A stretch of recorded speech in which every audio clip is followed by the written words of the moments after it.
चलिए स्टार्ट करें।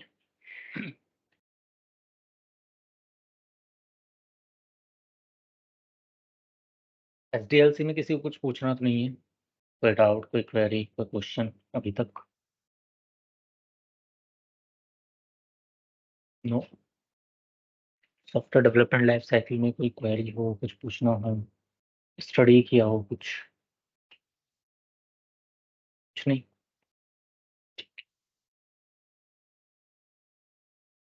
Waterfall model और एजाइल मॉडल में कोई प्रॉब्लम?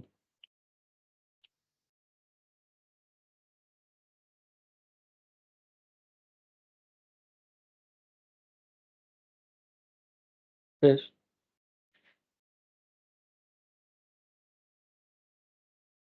नहीं, कुछ पूछना हो तो बताओ। कोई ऐसी चीज जो नहीं क्लियर हो, कोई डाउट्स हो, पहले वो बताओ मुझको। नहीं है? ठीक।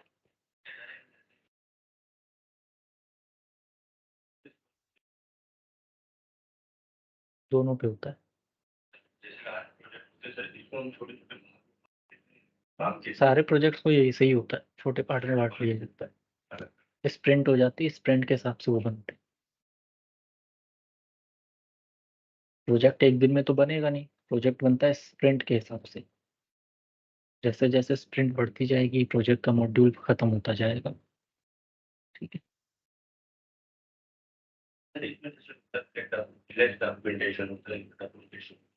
नहीं, ऐसा नहीं है, दोनों में डॉक्यूमेंटेशन होता है।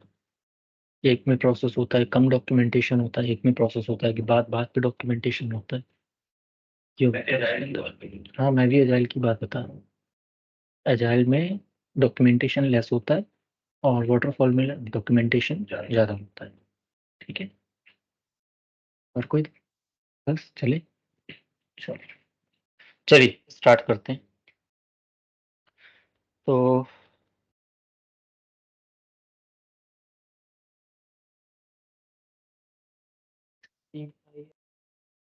स्पाइरल मॉडल की बात करते हैं। वाटरफॉल मॉडल के बाद हमारे पास स्पाइरल मॉडल होता है। स्पाइरल मॉडल में होता क्या है?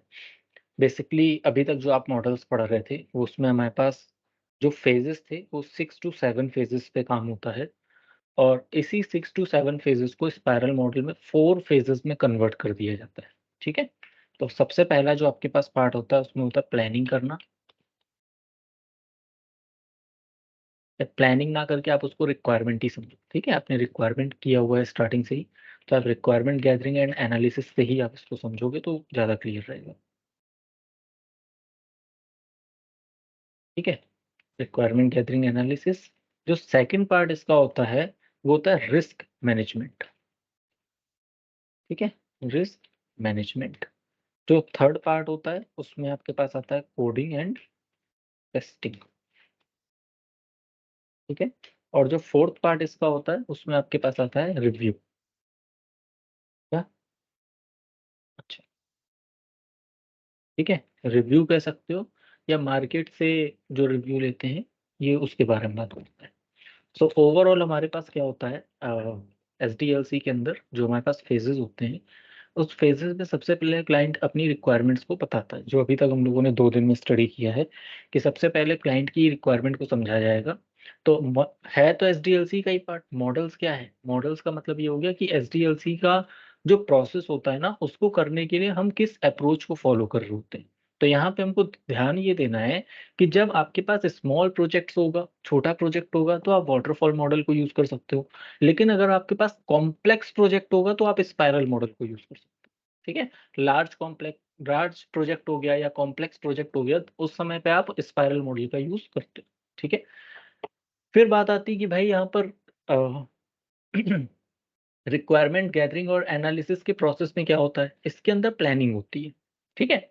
वाटरफॉल मॉडल हो या एजाइल मॉडल हो या कोई भी मॉडल हो, सबसे पहले उसकी प्लानिंग की जाएगी।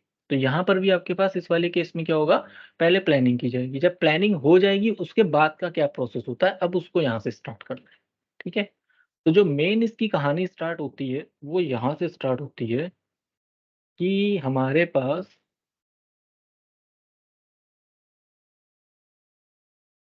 इसको 4 पार्ट में डिवाइड करो। ये 4 पार्ट हो गया। ठीक है। जो फर्स्ट पार्ट आपके पास होएगा, इसमें हमारे पास आ जाएगा, जो फर्स्ट पार्ट होएगा, इसमें हमारे पास आ जाएगा प्लानिंग करना। ठीक है, ये हो गई प्लानिंग। ठीक, प्लानिंग के बाद जो सेकंड पार्ट आपके पास आएगा, सेकंड पार्ट में आपके पास आएगा रिस्क मैनेजमेंट। ठीक है, ये हो गया आपके पास सेकंड पार्ट। थर्ड पार्ट आपके पास आएगा इसके अंदर कोडिंग और टेस्टिंग का प्रोसेस यहाँ पर आ जाएगा। ठीक है, और जो लास्ट पार्ट आपके पास होएगा फोर्थ पार्ट, इसमें आपके पास आ जाएगा, बताइए, रिव्यू। ठीक है ना, ये मार्केट से रिव्यू लिया जाएगा। अब ये लाइफ साइकिल काम कैसे करती है इसको यहाँ पे समझना है। वाटरफॉल मॉडल के अंदर कहीं पर भी हम लोगों ने रिस्क मैनेजमेंट की बात नहीं करी थी। ठीक है, कल मैंने लास्ट क्लास में बताया था आपको कि भाई वाटरफॉल मॉडल के अंदर रिस्क मैनेजमेंट वाला प्रोसेस होता ही नहीं है। इसका मतलब क्या होता है कि अगर हमारा प्रोजेक्ट किसी भी जगह पर रुक जाए, तो हम ये नहीं बता सकते क्लाइंट को कि हमारा प्रोजेक्ट एक्चुअल में किस पोजीशंस पे जाके रुक सकता है, या किसी पोजीशंस पे रुक गया है तो उसको कैसे वहां से सॉल्यूशंस निकाला जा सकता है, और कितने दिनों में सॉल्यूशन निकल आएगा इसका भी हमारे पास कोई सॉल्यूशन नहीं होता है। ठीक है, सॉल्यूशन को निकालने के लिए भी सॉल्यूशन सोचना पड़ेगा कि भाई अगर आप किसी प्रॉब्लम पे आ गए उसका क्या सॉल्यूशन है। अब ये सॉल्यूशन कितने दिनों में आप निकाल सकते हो इसका भी सॉल्यूशन आपके पास होना चाहिए। यानी कि आपको यही नहीं पता कि हमारे पास प्रॉब्लम कब आ सकती है, सॉल्यूशन होगा कि नहीं होगा, अगर सॉल्यूशन हो गया तो उसके भी क्या कुछ अल्टरनेटिव सॉल्यूशंस और डिजाइन किए जा सकते हैं, ऐसा उसमें कोई भी डिस्कशन नहीं होता था।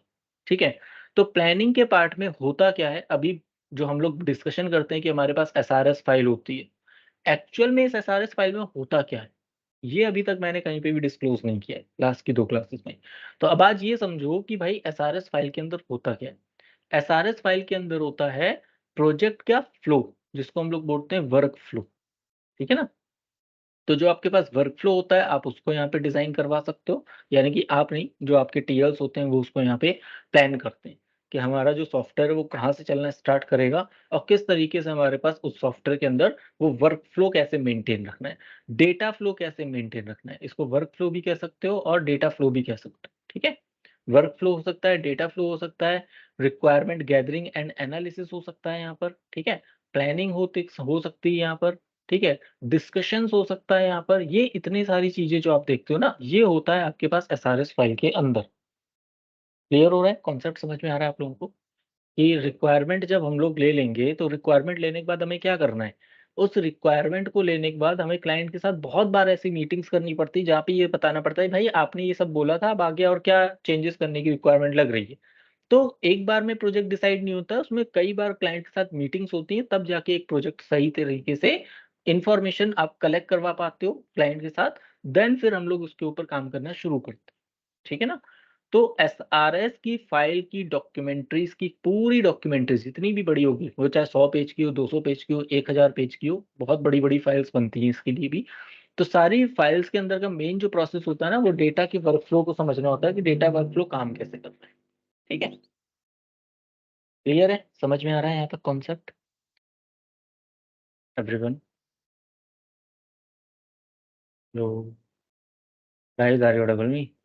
हाँ भाई, रिप्लाई करते रहो, रिप्लाई नहीं करोगे तो मुझे लगेगा चले गए आप लोग। ठीक है? तो यहाँ तक समझ में आ गया कि रिक्वायरमेंट गैदरिंग और एनालिसिस के जो कॉन्सेप्ट्स होते हैं, उसमें डेटा का जो फ्लो होता है वो बहुत इंपॉर्टेंट होता है। ठीक है? और इस डेटा फ्लो को आईटी इंडस्ट्री में जब बनाया जाता है, या आईटी इंडस्ट्री में जो लोग काम कर रहे होते हैं, वो इसको बोलते हैं वर्क फ्लो भी बोल सकते हैं, या फिर उनके पास एक कॉन्सेप्ट होता है जिसको बोलते हैं फ्लो चार्ट। नाम सुना है कभी किसी ने? फ्लो चार्ट को डिज़ाइन करना, कि फ्लो चार्ट डिज़ाइन करो। अब इस फ्लो चार्ट का मतलब क्या होता है और ये डिज़ाइन कैसे किया जाता है? मैं किसी एक पेज का आपको बता रहा हूँ, प्रोजेक्ट का तो बहुत अलग तरीके से डिज़ाइन होता है। मैं आपको एक पेज का बता रहा हूँ कि किसी पर्टिकुलर पेज का एक फ्लो चार्ट कैसे डिज़ाइन होता है। फॉर एग्ज़ाम्पल आपके पास ये एक क्वेरी है कि भाई हमारे पास यहाँ पर एक यूज़र नेम आएगा, में कॉन्टैक्ट नंबर आ जाएगा, इसमें आपके पास ईमेल आईडी आ जाएगी, और बाद में ये हमारा प्रोजेक्ट का जो बटन है, क्लिक करेगा और ये डेटा हमारे पास एक डेटाबेस के अंदर जाके इस तरीके से स्टोर हो जाए। ठीक है? तो ये आपके पास क्या हो गया? ये आपके पास एक सिनेरियो हो गया, और इस सिनेरियो का अब आपको फ्लो चार्ट यहाँ पे सोचना है। ठीक है? तो अब यहाँ पे हमारे पास क्वेश्चनिंग ये होती है, फ्लो चार्ट के अंदर क्या होता है? फ्लो चार्ट के अंदर ये होता है कि सबसे पहले इसके अंदर ये कुछ टर्मिनेटर्स स्टार्ट किए जाते हैं, स्टार्टिंग पॉइंट होता है। तो यहाँ पे आप क्या करते हो, सिंबल्स को यूज़ करते हो, सिंबल्स को यूज़ करके ये स्टार्ट करते हैं प्रोजेक्ट को। स्टार्ट करने के बाद अब कहानी यहाँ से शुरू होती है कि हमारे पास 2 प्रोसेस हो रहे हैं। एक प्रोसेस ये हो रहा है कि हम यूज़र से इनपुट लेना चाहते हैं। भई आप जब वैल्यू यहाँ पे पुट कराओगे तो डेफ़िनेटली कोई यूज़र ही तो पुट करेगा उसके अंदर। या फिर दूसरा हो सकता है कि हम पहले से ही कोई एक स्टैटिक डेटा मान के चलें और वही डेटा यहाँ पे फ़िल होना चाहिए। तो जो स्टैटिक डेटा आता है वो ज़्यादा यूज़फुल नहीं होता है। अगर ये वाले पेज में कोई डेटा हम फ़िक्स करके रख देंगे तो वो वाला पेज क्या एक्चुअल में वैल्यू ख़त्म हो चुकी होगी। ठीक है ना? जस्ट लाइक आपको मैं एक कैलकुलेटर दे देता हूँ। अब कैलकुलेटर जब भी आप ओपन करो आपको हमेशा यहाँ पे 3 लिखा हुआ मिले। तो इस कैलकुलेटर की कोई वैल्यू नहीं क्योंकि आपको जो काम करना है वो आप कस्टमाइज़ नहीं कर सकते। ठीक है? इसी तरीके से जो डेटा का फ्लो होता है ना, वो 2 चीज़ों के ऊपर डिपेंड करता है कि डेटा हमको स्टैटिक चाहिए या डेटा हमको डायनेमिक चाहिए। डायनेमिक मतलब हो गया, हो सकता है वो डेटा डेटाबेस के थ्रू आ रहा हो, वो डेटा किसी एक्सेल शीट से आ रहा हो, वो डेटा आप यूज़र से इनपुट करा रहे हो। डेटा को लाने के 1 से ज़्यादा फ्लो हो सकते हैं। Got it? सिंपल है। तो फिर यहाँ पे स्टार्ट होता है कि जो डेटा हमारे पास आ रहा है, उस डेटा को लाने के कितने तरीके हैं। फिर वो यहाँ पे तरीके लिखे जाते हैं कि हमारे पास इतने तरीके हैं जहाँ से हम डेटा एक्सेस कर सकते हैं। ठीक है? डेटा एक्सेस हुआ, अब डेटा को एक्सेस करने के बाद फिर हमको यहाँ पे सोचना पड़ता है कि इस डेटा को हमको जैसे एक डेटा 1 हो गया, ये डेटा 2 हो गया और ये डेटा हमारे पास 3 हो गया। अब ये डेटा जो हमारे पास 3 तक आ गया, अब आगे हमको करना क्या है? अब ये डेटा हमारे पास किसी डेटाबेस में जाएगा। अगर डेटाबेस में जाएगा तो आपके पास आउटपुट क्या आएगा? भई या तो पेज सक्सेसफुल हो गया या पेज सक्सेसफुल लॉगिन नहीं हुआ है, यही तो आएगा। तो आप इसको 2 कंडीशंस में डिवाइड कर देते हो। यहाँ पे इस तरीके का ये जो डायमंड्स आप सिम्बल्स देख रहे हो that is called the diamond symbol. इस डायमंड सिम्बल के अंदर लिखी जाती कंडीशंस और इन्हीं कंडीशंस के अंदर से हमारे पास निकल के आता है अगर डेटा का फ्लो सही है, तो हमारे पास यहाँ पे आउटपुट आ जाएगा ट्रू। अगर नहीं है तो हमारे पास आउटपुट आ जाएगा फॉल्स का। ठीक है? तो ये जो वर्कफ़्लो होता है ना, आपको इस तरीके के वर्कफ़्लो को देख के, समझ के, कभी-कभी ऐसे भी वर्कफ़्लो मिल जाते हैं जिसको देख समझ के आपको काम करना पड़ता है। लेकिन मैनुअल टेस्टिंग में ऐसा है नहीं, मैनुअल टेस्टिंग में तो आपको डिज़ाइनर ये पूरा-पूरा पेज बना के देगा कि ये हमारे पास पेज है, आपको सीधे-सीधे इस पेज की टेस्टिंग करनी है। लेकिन जो डेवलपर को काम करना पड़ता है या आपको डिज़ाइनर को काम करना पड़ता है, वो वर्कफ़्लो के अकॉर्डिंग काम करता है। वो ये वर्कफ़्लो ऐसा बना के दे दिया गया, अब वो इसको देख के ग्राफ़िक्स के फ़ॉर्मेट में डिज़ाइन करवाएगा। समझ गए? क्लियर हो गया कॉन्सेप्ट? तो डेटा फ्लो का कॉन्सेप्ट क्या होगा कि इनिशियल लेवल से लेके यानी कि स्टार्टिंग पॉइंट से लेके एंड पॉइंट तक हमारा जो प्रोजेक्ट है, उसका फ्लो क्या चलेगा, उस पेज का डेटा कैसे मूव करेगा, पहले कहाँ जाएगा, सेकंड में कहाँ जाएगा, थर्ड में कहाँ जाएगा, ये पूरा डेटा का स्ट्रक्चर यहाँ पे तैयार किया जाता है। क्लियर है? कॉन्सेप्ट समझ में आ गया यहाँ तक? हुँ। हाँ जी, फ्लो चार्ट भी होते हैं एसआरएस के अंदर और इस तरीके के इमेजेस भी हो सकती हैं एसआरएस के अंदर। आपको एसआरएस फ़ाइल भी मिलेगी, आपको उसके अंदर की एडिटिंग करके वो पूरी चीज़ें प्रोवाइड करेंगे। हाँ, हाँ, आपको एक डिज़ाइनिंग पेज भी मिलता है, अगर रिक्वायरमेंट है लार्ज नंबर के खतरनाक प्रोजेक्ट होते हैं कि भाई डेटा का फ्लो अगर आपको पूरा चेक करना है स्टार्टिंग से लेके एंड तक, तो फिर आपको ये फ्लो भी वहाँ पे दिए जाते हैं। फ्लो चार्ट भी प्रोवाइड किया जाता है, ठीक है? बट 50-50% लेके चलो, 50% आपको यहाँ पे डायरेक्ट पेजेस मिल सकते हैं और 50% हो सकता हो आपको किसी पेज से पहले उसका फ्लो मिलेगा। फ्लो को आप समझ लोगे तब आपको पेज प्रोवाइड किया जाएगा। ठीक है? क्लियर है? चलें आगे? हाँ जी। हाँ, तो इसीलिए आप लोगों को फ्लो पता होना ज़्यादा ज़रूरी होता है। अच्छा फ्लो पता होने से फ़ायदा क्या होता है, पता है? आप जब इंटरव्यू में एक्सप्लेन करते हो ना, तो आपके दिमाग में वो फ्लो पूरा छपा होता है, कि हमने पहला पेज ये बनाया था, इसका डेटा हमारे पास डेटाबेस में गया था, इसमें हमने डायनामिक डेटा लिया था, डायनामिक डेटा नहीं लेना है तो हमने ये एक्सेल शीट से डेटा उठाया था। इतना बढ़िया एक्सप्लेन हो जाता है वो उसको समझ में आ जाता है आपने कितनी डेप्थ में काम किया हुआ है।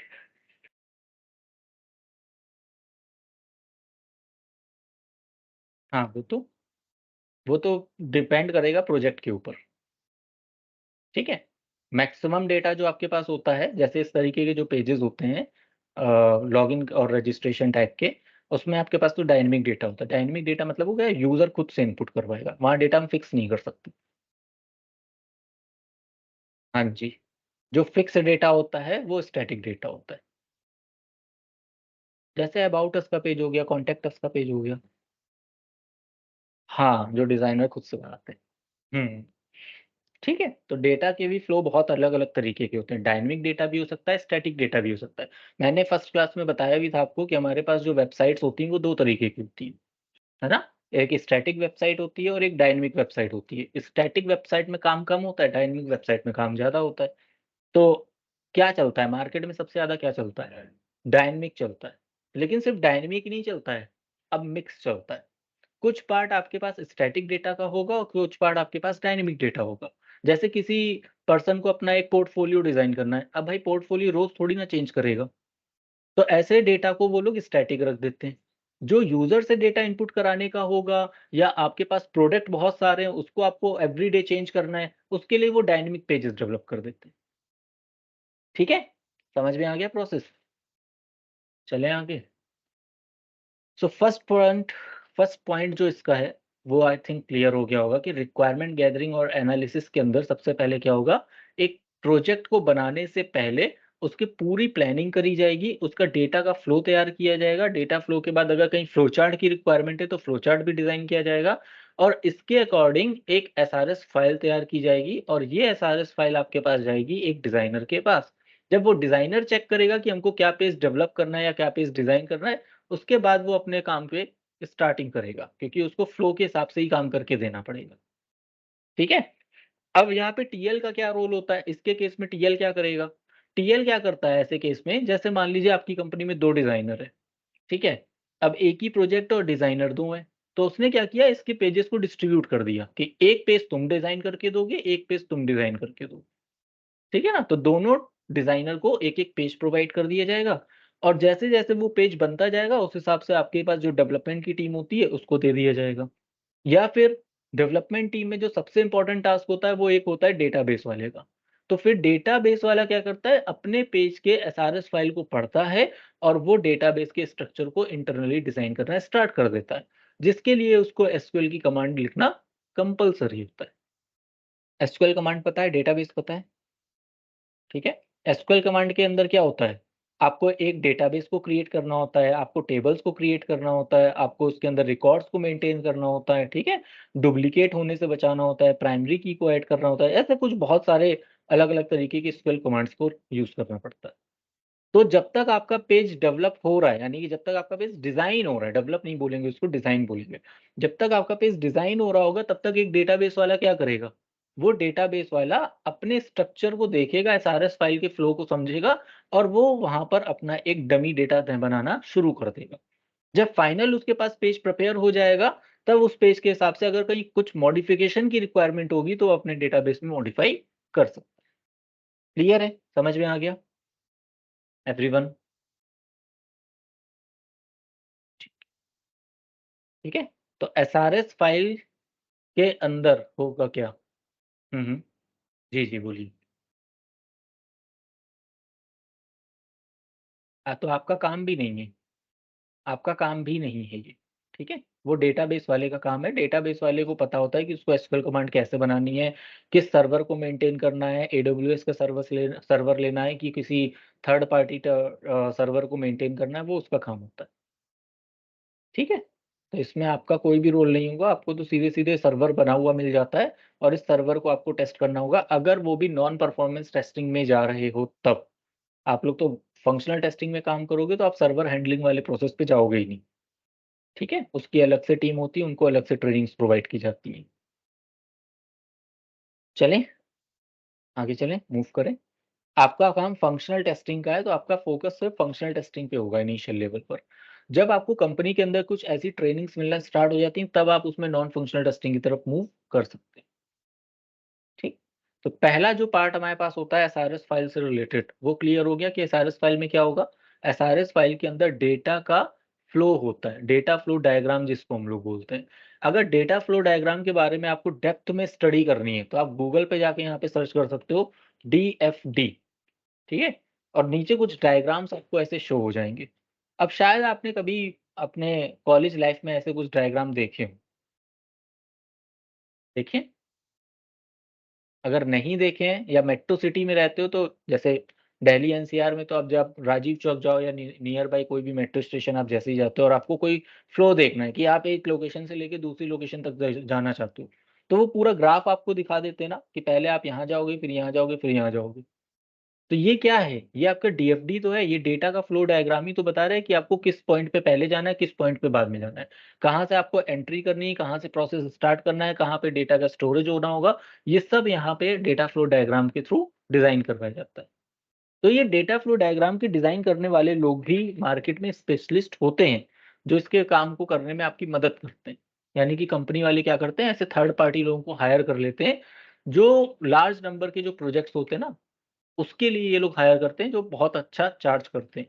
और उसी पूरे प्रोसेस के अकॉर्डिंग ही वो आपका डेटा के फ्लो डायग्राम के हिसाब से पूरा प्रोजेक्ट फिर बनना स्टार्ट होता है।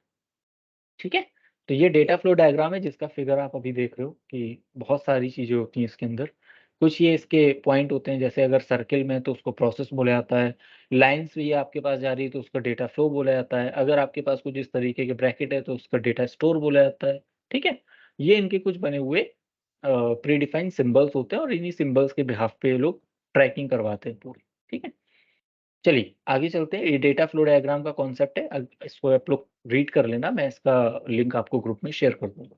ठीक है? इसी तरीके से जैसे डेटा फ्लो डायग्राम होता है, आपको यहाँ पे मिलता है फ्लो चार्ट। फ्लो चार्ट का मतलब क्या होता है, वो भी देख लो आप यहाँ पर। फ्लो चार्ट के अंदर कुछ इस तरीके के सिंबल्स आपको यहाँ पे दिखाई देते हैं। ये देखिए,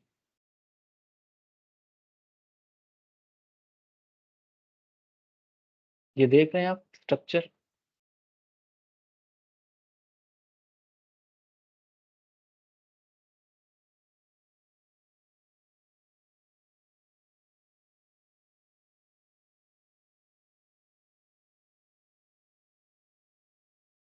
हुँ, ये देखिए, ये कुछ इस तरीके से सिंबल्स बनाते हैं। डेटा का फ्लो कहाँ से जाएगा, कैसे जाएगा, कहाँ नहीं जाएगा, उसके बारे में। ये लार्ज प्रोजेक्ट का जो डेटा होता है ना, उसको फ्लो कराने के लिए इस तरीके से होता है। अब हाँ, इस तरीके के फ्लो चार्ट प्रोवाइड होते हैं। तभी तभी तो रिसर्च करनी पड़ती है। हाँ, होता है, लेकिन वो लॉन्ग प्रोजेक्ट पे होता है। अब आप अकेले थोड़ी ना पूरी मेहनत करोगे। आपसे पहले 90% रिसर्च तो टीएल करके दे रहा होता है। क्योंकि टीएल को बताना होता है पूरी टीम को कि काम कैसे कराना होगा। वो तो क्या करेगा, वो इसको दे देगा कि भाई इसको पढ़ लेना। लेकिन किसके पास इतना टाइम होता है जो इसमें इतना दिमाग लगाए कि ये भाई कौन-सा फ्लो कैसे काम कर रहा है। तो आप लोगों का टास्क पे फ़ोकस होता है। हाँ, ठीक है? हाँ, तो ये सारा काम आपको टीएल प्रोवाइड करता है। टीएल आपको टास्क बना के देता है कि हमको पहला टास्क ये करना है, दूसरा टास्क ये करना है, तीसरा टास्क ये करना है, और वो टास्क वाइज़ डिस्ट्रीब्यूशन हो जाते हैं। तभी जाके वो पूरा फ्लो चार्ट डेवलप होता है एक अच्छे लेवल पे। जैसे-जैसे वो फ्लो चार्ट बनता जाएगा, आपका प्रोजेक्ट उस हिसाब से काम करता जाएगा। ठीक है? मैं सिर्फ़ आपको ये दिखा रहा हूँ कि ऐसी कुछ सिनेरियो मिल सकते हैं। कोई कंपल्सरी थोड़ी ना कि भई जिस कंपनी में जाओगे आप उसको वहाँ पे सेम यही प्रोसेस हो। ये सब बहुत इंटरनल प्रोसेस होता है, जिसमें आपको शायद आप 5 साल भी कंपनी में काम करते हो तो भी ये सब चीज़ें नहीं दिखती हैं। क्योंकि आप उस लेवल पे जाके काम ही नहीं करते हो। ठीक है? भाई तो क्लाइंट के साथ मीटिंग्स होगी तो उस मीटिंग में होगे ना आप भी। ऐसा तो है नहीं कि आपको रातों-रात एकदम सपना आ जाएगा कल सुबह उठ के मुझे फ्लो चार्ट बनाना है। ऐसा कुछ नहीं है भाई। ठीक है? हाँ, टीएल होगा, बीए होगा, ओनर होगा, क्लाइंट होगा, सब लोग मिल के एक-दूसरे की हेल्प करते हैं तब जाके प्रोजेक्ट बनता है। ठीक है? वो सब पता चल जाता है।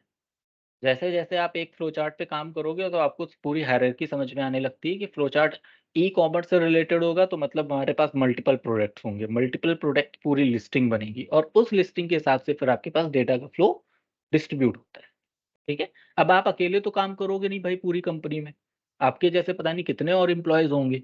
तो टीएल का काम क्या होगा? सबको एंगेज रखना। तो इसकी ज़िम्मेदारी किसके पास होती है? आपके टीएल के पास या स्क्रम मास्टर के पास कि मेरे बचे हुए टीम मेंबर्स को काम प्रोवाइड करना है।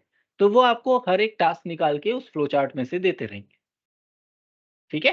क्लियर है? चलिए आगे चलते हैं। तो फर्स्ट पार्ट क्लियर हो गया। ये एसआरएस का पार्ट समझ में आ गया कि एसआरएस के अंदर क्या होता है, डीएफडी होता है, फ्लो चार्ट होता है, क्लाइंट्स की रिक्वायरमेंट को समझा जाता है और फिर जाके आपके पास कुछ काम धीरे-धीरे, धीरे-धीरे चलना शुरू होता है। ठीक है? तो first point, requirement gathering and analysis में क्या करते हैं ये लोग? सिर्फ़ और सिर्फ़ ये लोग प्रोजेक्ट की प्लानिंग करते हैं, जिसको हम लोग क्या बोलेंगे यहाँ पर? प्लानिंग करना, ठीक है? प्लान हो गया। अब प्लान होने के बाद जो सबसे बड़ा पॉइंट आता है फ्लो चार्ट डिज़ाइन करने के टाइम पर, कि अगर हमारा फ्लो चार्ट सही से नहीं बना हुआ है, तो आपको क्या देखना है वहाँ पे? ये रिस्क मैनेजमेंट ही तो ध्यान देना है, कि भाई हमारा प्रोजेक्ट कहाँ पे जाके प्रॉब्लम क्रिएट कर सकता है। तो ये वाला जो पार्ट है ना, ये क्यों करवाया जाता है? भाई प्लानिंग क्यों करवाई जा रही है? ताकि जब हम अपने प्रोजेक्ट पे फाइनली काम करने बैठें, तो हमको कोई रिस्क नहीं दिखना चाहिए वहाँ पे। हमें ऐसा नहीं लगना चाहिए कि हमने काम तो स्टार्ट कर दिया लेकिन हम ये इसको कर नहीं सकते। इसीलिए इतनी जो मेहनत करी जाती है वो सबसे ज़्यादा प्लानिंग में, रिसर्च करने में, उसके जो मैट्रिसेस के फॉर्म होते हैं उसको बनाने में सबसे ज़्यादा रिसर्च होती है। क्लियर है? आपको क्या लगता है कि दिल्ली मेट्रो क्या रातों-रात बन गई है? दिल्ली मेट्रो को बनाने के लिए इससे पहले पता नहीं कितनी बार फ्लो चार्ट बनाया और जलाया गया होगा। एक जगह से नहीं समझ में आ रहा, दूसरी जगह से सोचो, दूसरी जगह से नहीं समझ में आ रहा, तीसरी जगह से सोचो। भाई, कहीं न कहीं तो हमको इसका सॉल्यूशन मिलेगा ना। कहीं तो ऐसा लगेगा कि इस रिस्क मैनेजमेंट के अंदर से हमको एक सॉल्यूशन फाइनली समझ में आ रहा है कि यहाँ से मेट्रो स्टार्ट की जा सकती है और इसका फ्लो हम लोग ऐसे-ऐसे डिस्ट्रीब्यूट कर सकते हैं। क्लियर? ठीक है? तो रिस्क मैनेजमेंट को मेंटेन करने के लिए इतना पीछे की प्लानिंग ये लोग करते हैं, इसीलिए इस वाले जो स्पाइरल मॉडल को यूज़ करते हैं ना, ये लार्ज स्केल पे किया जाता है। कोई छोटा-मोटा लाख 2 लाख रुपए के प्रोजेक्ट में इतना दिमाग कोई नहीं लगाएगा। जब ये गवर्नमेंट के करोड़ों रुपए के प्रोजेक्ट होते हैं, जैसे बड़ा हाईवे कोई बनना है। अब उस बड़े हाईवे में कितनी जगह पे डाइवर्जन्स होने चाहिए, कब आपको पास यहाँ पे डिस्ट्रीब्यूशन होगा, कहाँ पे आपके पास क्या फैसिलिटीज़ प्रोवाइड होगी, ये उन वाले प्रोजेक्ट्स में काम करते हैं कि अगर किसी रास्ते में प्रॉब्लम्स आ रही है, तो भाई प्रॉब्लम के सॉल्यूशंस भी तो फाइंड आउट करने पड़ेंगे ना। वो रिस्क भी तो हमको देखना पड़ेगा कि किस जगह पे आके हमको उनके सॉल्यूशंस प्रोवाइड करने हैं। किसी भी पैसेंजर्स को प्रॉब्लम्स नहीं होनी चाहिए। ठीक है? तो इसी तरीके से इसके अंदर भी होता है कि जब कोई भी सॉफ्टवेयर डेवलप किया जाता है, तो वर्क फ्लो के हिसाब से वो सॉफ्टवेयर वर्क करना स्टार्ट करता है और अगर वहाँ पे कोई भी हमारे पास रिस्क होता है, तो सबसे पहले काम किसके ऊपर होता है? उस रिस्क मैनेजमेंट के ऊपर। रिस्क मैनेजमेंट का मतलब क्या हुआ? कि आपको लग रहा है कि इस फ्लो चार्ट में या इस पर्टिकुलर प्रोसेस में हमारे पास कुछ प्रॉब्लम आ सकती है, ऐसा डिस्कशन होने में समझ में आ गया। तो क्लाइंट ये थोड़ी ना कहेगा कि भाई तुम जब प्रोजेक्ट बना लेना और जहाँ पे रिस्क आए तब बताना। वो कहेगा अभी रिस्क वाला जो पार्ट है ना, सबसे पहले आप इसका प्रोटोटाइप डिज़ाइन करो। प्रोटोटाइप का मतलब क्या होता है? एक डमी प्रोजेक्ट तैयार करना, ठीक है ना? तो कल मैंने बताया था कि एक प्रोटोटाइप भी कुछ होता है। प्रोटोटाइप का मतलब क्या होता है? एक डमी सॉफ्टवेयर क्रिएट करना। तो ये डमी सॉफ्टवेयर क्यों क्रिएट किया जा रहा है? ताकि अगर हमको इसका प्रोजेक्ट का पूरा वर्क फ्लो क्लियर है और ये पता चल जाता है कि जिस जगह पे हमें प्रॉब्लम आने वाली है, उसके हमारे पास कितने मल्टीपल सॉल्यूशंस हो सकते हैं और उन मल्टीपल सॉल्यूशन में जो सबसे बेस्ट सॉल्यूशन होगा, हम उसको वहाँ पे अचीव करेंगे। ठीक है? हम उसके हिसाब से वहाँ पे काम करना स्टार्ट करेंगे। जो हमारे पास वाटरफॉल मॉडल में नहीं था। वाटरफॉल मॉडल में कहीं पर भी रिस्क मैनेजमेंट के कॉन्सेप्ट की बात नहीं की गई है। ठीक है? ये सबसे बड़ा ड्रॉबैक है एक और वाटरफॉल मॉडल का।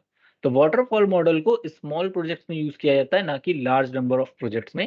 या बहुत बड़ा अगर आपके पास कोई प्रोजेक्ट है जो रिस्क वगैरह मेंटेन कर सकता हो, वहाँ पे वाटरफॉल मॉडल का यूज़ नहीं किया जाता है। इसीलिए इसको बोला जाता है linear sequential approach. Linear sequential मतलब सीधे टॉप टू डाउन आपको पता है कि एक पेज के बाद दूसरा पेज क्या आना है, दूसरे पेज के बाद तीसरा पेज क्या आना है, तीसरे पेज के बाद चौथा पेज क्या आना है, इसमें कोई रिस्क नहीं दिख रहा है। और ये प्रोजेक्ट हार्डली 5 से 6 महीने में खत्म हो जाएगा, ठीक है भाई वाटरफॉल मॉडल पे स्टार्ट कर दो। लेकिन अगर कोई प्रोजेक्ट 5 साल का है, कोई प्रोजेक्ट 10 साल का है, तो उसमें रिस्क भी उतना बड़ा होगा और रिस्क इतना जितना बड़ा होगा उतने ही ज़्यादा उसके अंदर सॉल्यूशंस निकालने के लिए लोगों की ज़रूरत पड़ती है। क्लियर है? समझ में आ गया? येस और नो एवरीवन? प्रॉब्लम्स हाँ, फ्लो चार्ट में समझा जाता है या डिस्कशन में समझा जाता है, टीएल लोग समझते हैं भाई हमारा प्रोजेक्ट कहाँ पे जाके रुक सकता है, कहाँ पे जाके इस प्रोजेक्ट में प्रॉब्लम्स आ सकती नहीं, नहीं, नहीं, नहीं, ऐसा नहीं होता है। प्रॉब्लम्स को पहले ही आइडेंटिफ़ाई करना पड़ता है, कि अगर हमारे पास एक पेज से दूसरे पेज में जा रहे हैं तो कित कनेक्टिविटी में कोई प्रॉब्लम्स नहीं आनी चाहिए, इंटरनेट बहुत अच्छा होना चाहिए, ठीक है? जो सिस्टम्स है वो उसकी कॉन्फ़िगरेशंस बहुत अच्छे होने चाहिए। तो बहुत सारी चीज़ों की हाँ जी, बिल्कुल रिक्वायरमेंट में एनालिसिस इसी बात की जाती है कि कहीं पर हमारा चलता हुआ प्रोजेक्ट बंद ना हो जाए। ठीक है? तो लार्ज नंबर के जो करोड़ों रुपए के प्रोजेक्ट होते हैं ना, उसमें ये स्पाइरल मॉडल के कॉन्सेप्ट को यूज़ किया जाता है। क्लियर? समझ में आ गया कॉन्सेप्ट? तो रिस्क मैनेजमेंट का सिर्फ एक ही पॉइंट है यहाँ पर, रिस्क मैनेजमेंट क्यों किया जा रहा है? ताकि हमारा प्रोजेक्ट कहीं पे भी प्रॉब्लम में ना आ जाए। आ जाता है तो इसके कितने पॉसिबल सॉल्यूशंस होते हैं और उन पॉसिबल सॉल्यूशन में से जो सबसे बेस्ट सॉल्यूशन होता है वो चूज़ किया जाता है। नहीं, उसमें भी बनाते हैं लेकिन इतनी डेप्थ में जाके उसमें डिस्कशंस नहीं होते। ठीक है? उसमें कहीं पर भी रिस्क से रिलेटेड कोई बात ही नहीं होती है। वहाँ क्या होता है, प्रोजेक्ट बनना स्टार्ट हो गया, अब कहीं बीच में अगर प्रोजेक्ट रुक गया, तो क्या करेंगे? या तो क्लाइंट को पैसा वापस कर दूँ, या तो फिर क्लाइंट का पैसा लेके भाग जाऊँ। अब वो तो कर नहीं सकते क्योंकि लीगल डॉक्यूमेंटेशन होता है। आप कहीं जाओगे तो भाई वो आपके ऊपर केस कर देगा। तो ऐसे कॉन्सेप्ट के लिए आपको प्रॉपर्ली डिस्कशंस करने पड़ते हैं, उनके लिए रिस्क कॉन्सेप्ट को समझना पड़ता है। अगर कहीं पर भी रिस्क लग रहा है, प्रॉब्लम लग रही है, तो आपको उसके सॉल्यूशंस को आइडेंटिफाई करवाना पड़ता है। आपको मतलब टीएल्स को, वो पूरी टीम को मिलके समझना पड़ता है। ठीक है? अब ये काम बीए अकेले तो नहीं कर सकता ना भाई, बीए के बस में थोड़ी ना होगा कि कहाँ पे सॉफ्टवेयर रुक सकता है। उसका काम था सिर्फ़ सॉफ्टवेयर लेकर आना कंपनी के अंदर, तो वो सॉफ्टवेयर लेकर आ जाता है। अब आगे की कहानी जो होती है वो टीएल और बाकी के टीम मेंबर्स मिलके प्ले करते हैं। वो लोग जब डिस्कशंस करते हैं तब पता चलता है कि भाई इस वाले प्रॉब्लम्स, इस सॉल्यूशंस में तो बहुत सारी ऐसी चीज़ें हो सकती हैं जिसके सॉल्यूशंस निकाले जा सकते हैं, लेकिन बेस्ट सॉल्यूशन क्या होगा उस पे डिस्कशन करना है अभी। तो रिस्क मैनेजमेंट का काम ही यही है, इस इसको हम लोग प्रोटोटाइप बोलते हैं। प्रोटोटाइप का मतलब क्या हो गया? कि एक छोटा-सा सॉफ्टवेयर डमी सॉफ्टवेयर बना के पहले क्लाइंट से वेरीफाई करवा लो, हाँ भाई आपके जो प्रॉब्लम्स थी ना उसका ये सॉल्यूशन है। अब बताओ आपको ये सॉल्यूशन चाहिए कि नहीं चाहिए? अगर वो कहता है हाँ भाई इस सॉल्यूशन से मेरा काम चल जाएगा, वेल एंड गुड, काम स्टार्ट हो जाएगा। अगर कहेगा नहीं भाई मुझे इससे नहीं समझ में आ रहा है और इसका कोई बेटर सॉल्यूशन ढूँढो आप लोग। तो फिर से क्या होगा, डमी प्रोजेक्ट्स के ऊपर काम करना स्टार्ट हो जाएगा। क्लियर? समझे? और डेप्थ में चलें, क्लियर हो गया कॉन्सेप्ट, ठीक है? तो जी,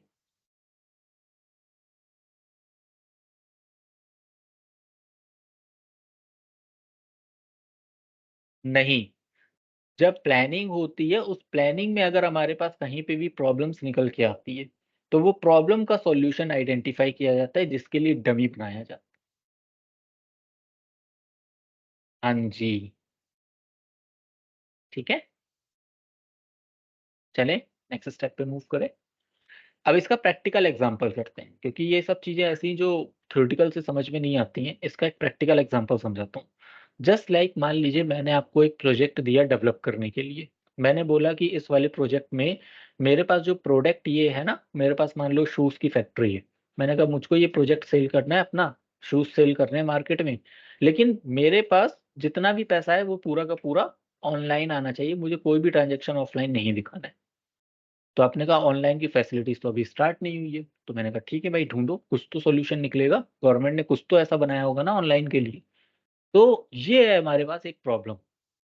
अब इस प्रॉब्लम का सॉल्यूशन क्या है? तो जब हम लोगों ने रिसर्च करी तो भाई पता चला इसका सॉल्यूशन ये है कि पहले बैंक में जाना पड़ेगा। बैंक वाले से जाके वहाँ से ऑनलाइन के पूरे ट्रांज़ैक्शंस को समझना पड़ेगा।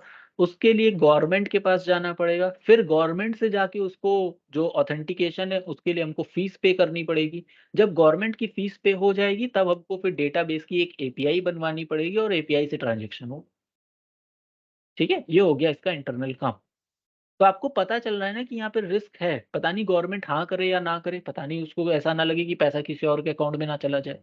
तो पहले तो आपको सबसे बड़ा प्रॉब्लम ये दिख रहा है कि भैया गवर्नमेंट को कैसे झेला जाए। तो आपको यहाँ पे किसकी ज़रूरत पड़ेगी, एक ऐसे पावरफुल लीडर्स की ज़रूरत पड़ेगी जो गवर्नमेंट के टच में रहता हो। ठीक है? तो ऐसे प्रोजेक्ट्स में जहाँ पर हमारे पास कहीं पे कोई ऐसा प्रॉब्लम आ रहा है रिलेटेड टू द सिचुएशन, तो उसको कैसे हैंडल करना है, इसीलिए यहाँ पे सबसे ज़्यादा डिस्कशंस होते हैं। ये प्लानिंग के टाइम पे ही तो पता चला आपको कि भाई हमारे पास ऑनलाइन ट्रांज़ैक्शन तो अभी स्टार्ट ही नहीं हुआ है, तो इसके लिए क्या सॉल्यूशन निकाला जा सकता है? जब इसके सॉल्यूशन निकाले तो पता चला भाई मार्केट में 2 ऐसी सर्विस प्रोवाइडर हैं, एक पेटीएम उस समय चल रहा था जो सबसे पहले स्टार्ट किया गया था। सबसे ज़्यादा जो पहला जो प्लेटफ़ॉर्म था वो पेटीएम ने स्टार्ट किया था। तो क्लाइंट्स को बताया गया कि भाई पेटीएम एक कंपनी है, उसके ओनर से बात करते हैं, अगर वो एग्री हो जाता है तो हम लोग इसके ऊपर काम करना शुरू करेंगे। उसने कहा ठीक है, पेटीएम के मालिक से बात करी गई, पता चला हाँ भाई वो एग्री है, वो तो खुद अपना प्रोडक्ट सेल करने के लिए मार्केट में बैठा है कि कोई ऐसा मिले कि मैं एक क्लाइंट से दूसरे क्लाइंट बनाना शुरू करूँ, ठीक है? उसने कहा ठीक है भाई, मैं आपके लिए एपीआई बनवाना शुरू कर देता हूँ। इसने आपके लिए एपीआई बनवाना शुरू करी और डमी एपीआई बना के देख ली। डमी एपीआई का मतलब क्या है? 1-2 रुपए का ट्रांज़ैक्शन करके देखा, क्रेडिट कार्ड से करके देखा, डेबिट कार्ड से करके देखा, ठीक है? ऑनलाइन के जो ऑप्शंस हमारे पास अवेलेबल है, उनसे करके देखा कि सही तरीके से एक जगह से दूसरी जगह ट्रांसफर हो पा रहा है पैसा या नहीं हो पा रहा है। That is called the dummy process. अब इसको दिखाया गया क्लाइंट को कि भाई ये देखो आपका पैसा जो है ना, वो हमने ट्रांसफर किया और ये देखो पूरा पैसा आपके अकाउंट में आ रहा है। जब ये डमी क्लियर हो जाएगा तब जाके आपके प्रोजेक्ट्स पे काम करना शुरू किया जाएगा। समझ गए? क्लियर है? इधर ये रियल घटना बता रहा हूँ भाई, ये कोविड की टाइम की घटना है। किसी कंपनी को ऑनलाइन प्रोसेस स्टार्ट करना था तो पेटीएम ने सपोर्ट किया था बैंक बैंक प्रोसेस पे और उसको गवर्नमेंट के क्लॉज़ को पहले फॉलो करवाना पड़ा था। मतलब नाम नहीं लेना चाहूँगा किसी भी ऐसे पर्सन का, इंटरनली वो काफ़ी ऐसी चीज़ें होती हैं। तो वहाँ तक के लिए आपको एक लीडर्स की भी ज़रूरत पड़ती है कि भाई गवर्नमेंट से कौन बात करेगा, ठीक है? तो ये होता है, इसको बोलते हैं प्रोजेक्ट का स्किल्स लेवल कि कहाँ पे हमारा प्रोजेक्ट रुक सकता है। अगर गवर्नमेंट यहाँ पे मना कर देती फॉर एग्ज़ाम्पल कि भई हम यहाँ पे आपको ये ऐसी परमिशन देना ही नहीं चाहते, तो क्या प्रोजेक्ट बनाने का कोई फ़ायदा होता? क्या इसका 1 पेज भी बनाने का फ़ायदा होता? नहीं हो पाता। तो प्रॉब्लम का सॉल्यूशंस निकालने के लिए ही डमी सॉल्यूशंस हमको पहले दिए जाते हैं कि आप काम करो, सब कुछ सही होगा तो ही हम प्रोजेक्ट स्टार्ट करेंगे, अदरवाइज़ हम कुछ कुछ और सोचते हैं। क्लाइंट पैसा डायरेक्टली थोड़ी ना दे देगा, क्लाइंट से पैसा निकलवाने के लिए पहले क्लाइंट को सैटिस्फाइड करना पड़ता है, कि भाई हम आपके प्रोजेक्ट को इस लेवल पे लेकर के जाएँगे, अगर कोई प्रॉब्लम आएगा तो हम उसके लिए बैठे हैं, हम आपको और सॉल्यूशन प्रोवाइड करेंगे। डमी प्रोजेक्ट बनाना अलग केस है, किसी छोटे से सॉल्यूशन को निकालने के लिए डमी स्किल्स को डेवलप करना वो अलग केस है। डमी प्रोजेक्ट नाम की चीज़ नहीं होती मैडम, या तो होती है या तो नहीं होती है। डमी का मतलब क्या होता है? डमी का मतलब ये हुआ कि आपको एक एपीआई डेवलप करवानी है। अब आपको इसके लिए कोई लॉगिन पेज की ज़रूरत नहीं है, कोई रजिस्ट्रेशन पेज की ज़रूरत नहीं है, ठीक है? आपको तो सिर्फ़ एपीआई की ज़रूरत है, एक छोटा-सा डेटाबेस डमी बनाया, एपीआई डेवलप करी और ये ट्रांज़ैक्शन देख लिया कि गवर्नमेंट के पास जा रहा है पैसा कि नहीं जा रहा है? जा रहा है, बस खत्म हो गया डमी काम। अब इसमें कहाँ पे कहीं पर भी आपको ऐसा लग रहा है कि लॉगिन कराओ, रजिस्ट्रेशन कराओ, क्लाइंट के साथ मीटिंग करो, फिर जाके एपीआई पे आओ, नहीं, पहले डायरेक्टली एपीआई पे आओ। जो हिटिंग पॉइंट है ये है। हाँ जी, हाँ जी, जिस जगह पे प्रॉब्लम है उसका सॉल्यूशंस हमें वहाँ निकालना पड़ता है। समझ गए? क्लियर है? चलें आगे नेक्स्ट स्टेप पे मूव करें। तो रिस्क मैनेजमेंट के कॉन्सेप्ट में जो सबसे ज़्यादा काम होता है वो प्लानिंग के टाइम पर होता है। प्लानिंग से निकल के आती है प्रॉब्लम और प्रॉब्लम से निकल के आते हैं फिर मल्टीपल सॉल्यूशन और मल्टीपल सॉल्यूशन में से जो सबसे बेस्ट सॉल्यूशन होते हैं उसको यहाँ पे आइडेंटिफाई किया जाता है, that is called the risk management concept. ठीक है? अब हायरार्की को दोबारा समझो। फॉर एग्ज़ाम्पल प्लानिंग आपने सही से कर ली, ठीक है? अब आपने रिस्क मैनेजमेंट को भी बहुत अच्छे से समझ लिया। तो ये काम कैसे चलना स्टार्ट करेगा, ये पहला फ्लो कंप्लीट हो गया, फिर दूसरा फ्लो कंप्लीट हो गया, अब तीसरे फ्लो पे आना है।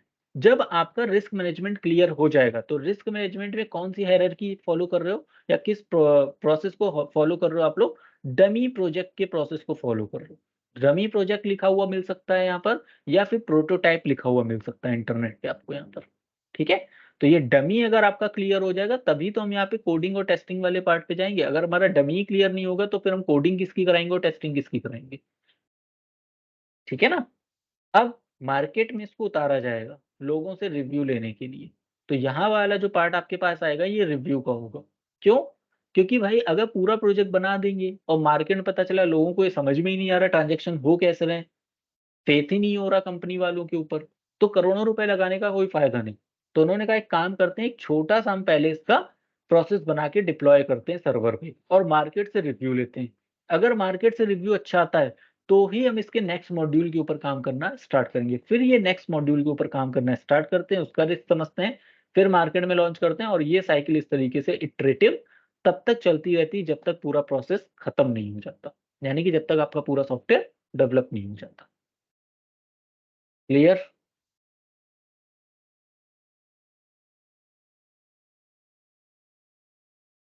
क्यों भाई? व्हाट्सएप क्या पूरा बनने के बाद मार्केट में आया है? नहीं, ये मेंटेनेंस क्या होता है? अच्छा बताओ मेंटेनेंस क्या होता है? गाड़ी लेने जाते हो तो क्या टायर अलग लाते हो, ठीक है, स्टेपनी अलग लेकर आते हो, ऐसा करते हो क्या? पूरा ही लाते हो ना? ऐस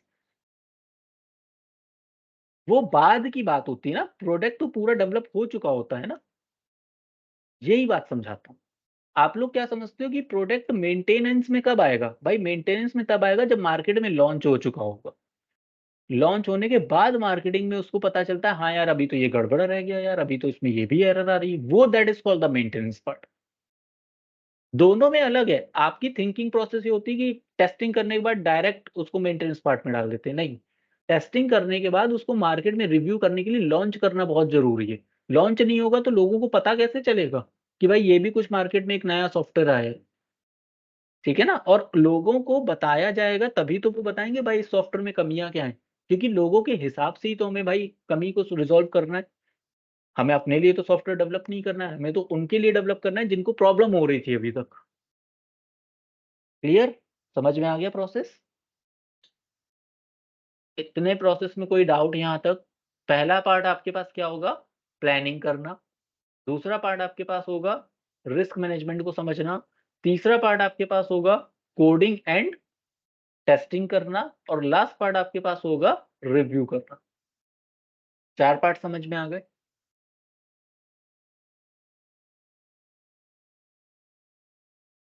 येस एंड नो? हाँ, रिव्यू डिप्लॉयमेंट के पार्ट में आ जाए। चलें आगे? मूव करें?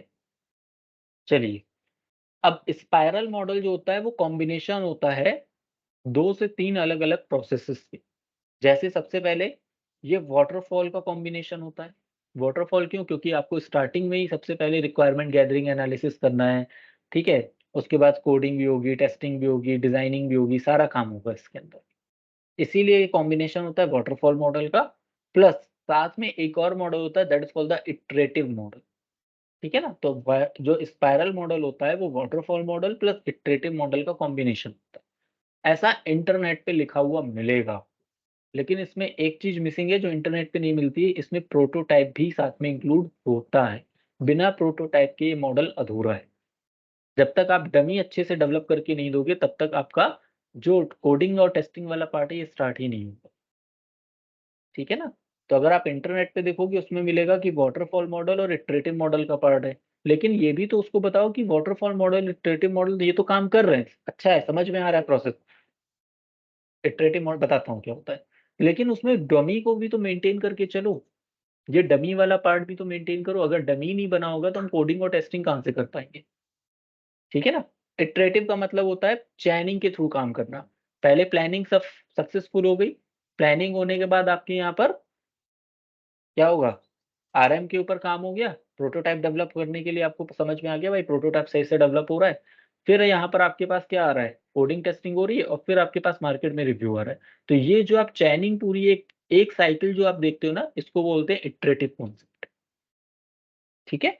एक लाइफ साइकिल में अंदर एक पॉइंट से लेके लास्ट पॉइंट तक अगर आप एक साइकिल प्रॉपर तरीके से कंप्लीट कर रहे हो, उसको बोलता है iterative process.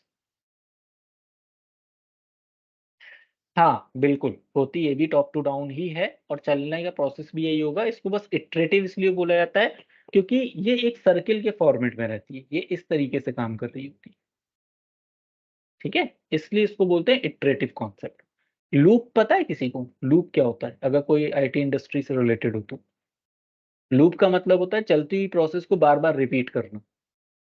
That is called the iterative process क्योंकि आपको क्या करना था? पहले प्लानिंग करनी थी, रिस्क समझना था, कोडिंग करनी थी, मार्केट में भेजना था।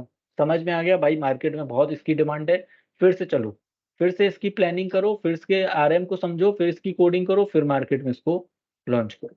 तो ये काम कब तक होता रहेगा? ये तब तक होता रहेगा जब तक आपका पूरा सॉफ्टवेयर सही से डेवलप नहीं हो जाता है। इसीलिए ये जो सर्किल बना हुआ है ना, इसको बोलते हैं इटरेटिव कॉन्सेप्ट। इटरेटिव मतलब रिपीटेशन प्रोसेस। ठीक है? बार-बार सेम कॉन्सेप्ट को आपको रिपीट करना पड़ रहा है। क्लियर है? येस और नो? Any doubt? भाई नहीं क्लियर हो दोबारा बता देना क्योंकि ये कॉन्सेप्ट बहुत इम्पोर्टेंट है। चलें आगे? चलिए नेक्स्ट स्टेप पे मूव करें। चलो।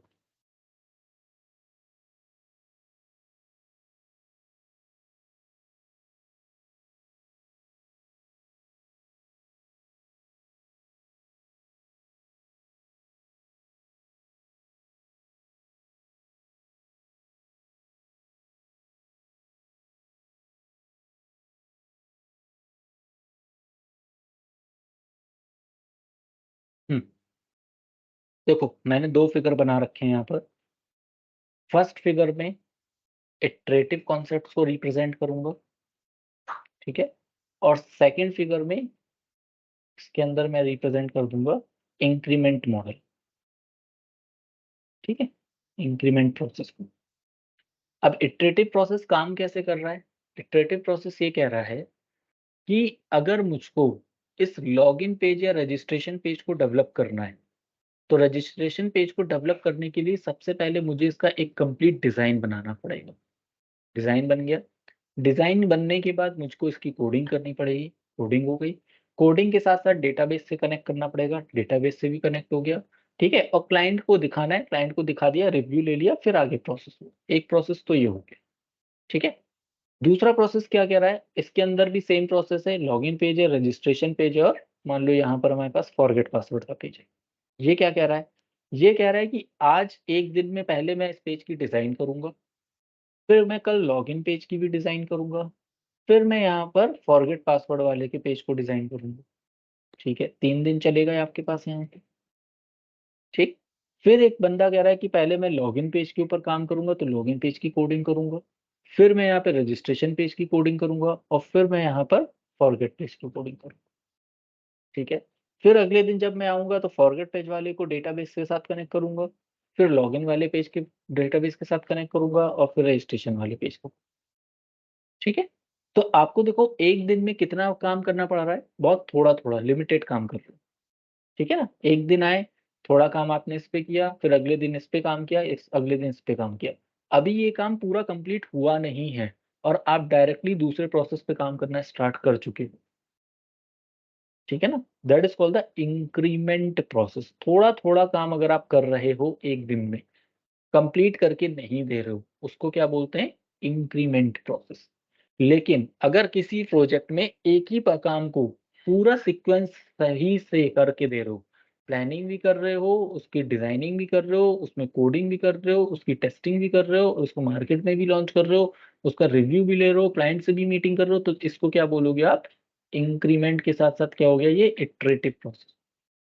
तो स्पाइरल मॉडल में इटरेटिव प्रोसेस ज़्यादा इफेक्टिव होता है, क्योंकि एक काम जब तक कंप्लीट नहीं कर दोगे तब तक आप किसी दूसरे प्रोसेस पे नहीं जा सकते, ठीक है ना। जब तक आप किसी एक प्रोडक्ट के रिस्क मैनेजमेंट के ऊपर काम नहीं कर रहे हो, तब तक आप दूसरे का रिस्क मैनेजमेंट समझ ही नहीं सकते। क्या पता ये वाला रिस्क इस वाले रिस्क से ज़्यादा खतरनाक हो। पहले वाले में तो आपको सॉल्यूशन मिल गया, दूसरे वाले में सॉल्यूशन ही नहीं मिल रहा, तो पहले वाला तो कम से कम कंप्लीट कर ही सकते हैं ना, दूसरे वाले के लिए थोड़ा और एक्स्ट्रा टाइम ले लेंगे। समझ में आ रहा है? लॉजिक क्लियर हो रहा है? यस और नो?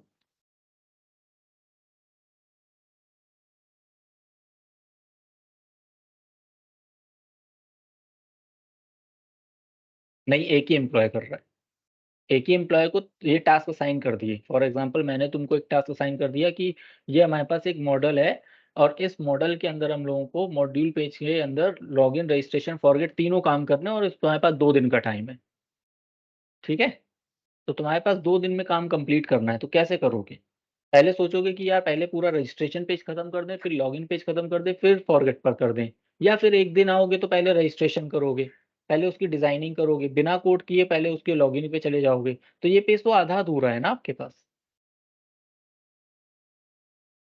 हाँ, इंटर रिलेट होते हैं। हम्म हम्म। हाँ, वही तो कह रहा हूँ कि आपको टास्क तो एक साथ प्रोवाइड कर दिया, लेकिन आपने इंटर रिलेट किया ही नहीं, आपको पता ही नहीं, आप तो कह रहे हो हमें समझ ही नहीं आ रहा हम कैसे करें। तो आपने कहा चलो यार आज डिजाइन कर लेते हैं, खाली बैठे हैं। फिर कह रहे हो यार अभी कोडिंग नहीं आती, कोडिंग अब बाद में करेंगे, पहले लॉगिन पेज को भी डिजाइन कर लें। तो कोडिंग तो हो ही नहीं पाई। अब क्लाइंट कह रहा है पेज दिखाओ, आप कह रहे हो अभी हम दिखा ही नहीं पाएंगे, मेरे सर में दर्द है।